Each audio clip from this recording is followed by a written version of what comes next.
Thank you, Mr. Chairman. Thank you to the witnesses too, Mr. Morris and Dr. Cruikshank. Thank you all for coming. I represent South Carolina's 1st District, which is the majority of the coastline from Hilton Head all the way up through Charleston.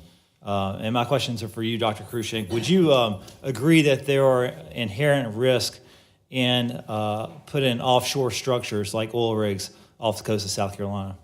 I think there is inherent risk in any sort of industrial activity of any type. Okay, so that's a yes then? Yes. Okay.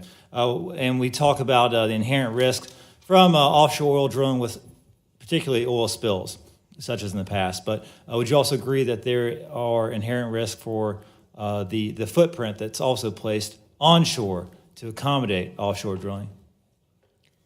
The nature of impacts from onshore facilities is something very different than the nature of impacts from offshore facilities, but those are things that would certainly be analyzed and mitigated for should any activity occur.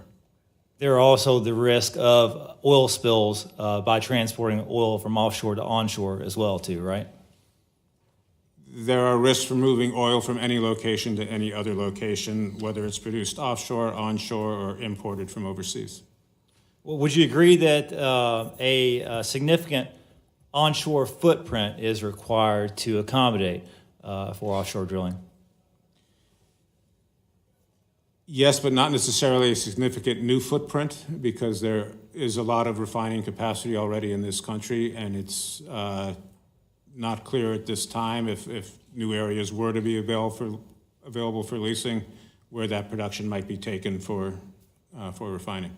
What about off South Carolina's coast? Are you aware of any existing infrastructure that is present that could accommodate offshore drilling? I'm not aware one way or the other of any refineries in South Carolina. I know that there are certainly port facilities in South Carolina that would be able to support activity. So it'd be safe to say that a significant onshore footprint would be required to be built to accommodate any offshore drilling or oil and gas exploration. Again, what would be required would depend on what is found and where that production would be taken. You could have new significant footprint, but you might not, because it might be taken somewhere else. Yeah, my question is concerning off the coast of South Carolina, transporting oil to the coastline of South Carolina on the inland side. So you're not aware of any existing infrastructure, and to your knowledge, an entire new footprint would have to be constructed to accommodate any offshore drilling off of South Carolina's coast specifically. Certainly you would need infrastructure to bring the production ashore, okay. Yes. All right. And bringing those onshore infrastructure also brings its own risk of oil spills, like as you mentioned earlier, correct?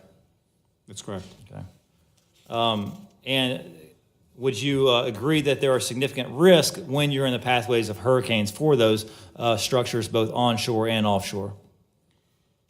There's certainly risk to anything that's in the path of a hurricane. We have a lot of experience dealing with hurricanes in oil and gas infrastructure in the Gulf of Mexico, and there have been a lot of measures taken to try and make sure that should a hurricane cause significant damage to a facility, that you will not have any sort of uncontrolled spill as a result. And we have seen through many hurricanes that those safety devices have worked. And we've also seen those safety devices not work. Is that correct?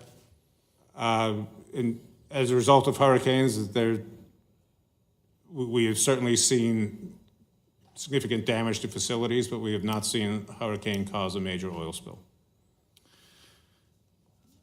What about the 8 million gallons that flowed after Hurricane Katrina hit, and also Hurricane Sandy, which resulted in about 336,000 gallons of diesel fuel in New Jersey? Those were generally not from offshore facilities. Those are generally from onshore infrastructure, whether it was storage farms or pipeline facilities or what have you. Most of the oil that was released during hurricanes was from damage to onshore facilities. But that is destruction. Those are accidents, devastating accidents that have occurred through the path of a hurricane. Is that correct? That's correct. Okay. So that would negate the earlier statement that there have not been any instances of oil I was spills. speaking about offshore facilities themselves. Okay. And what about the Taylor spill?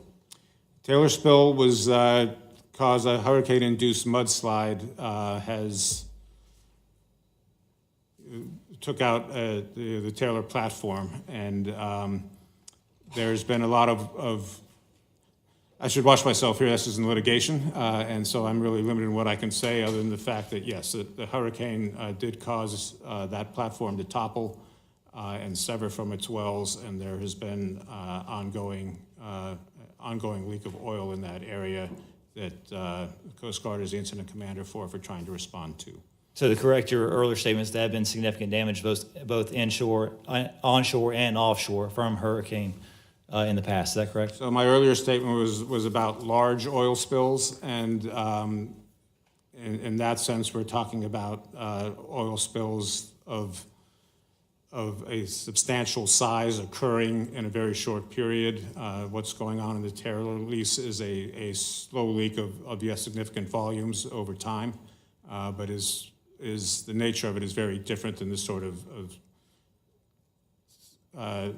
of spill you get when there is a blowout or the destruction of a pipeline or a tanker wreck where all the soil hits the water at once. I appreciate that clarification. I would state for the record, there's no such thing as a small oil leak off of South Carolina's coast. So I appreciate your time here, Dr. Cruikshank, and I would yield back.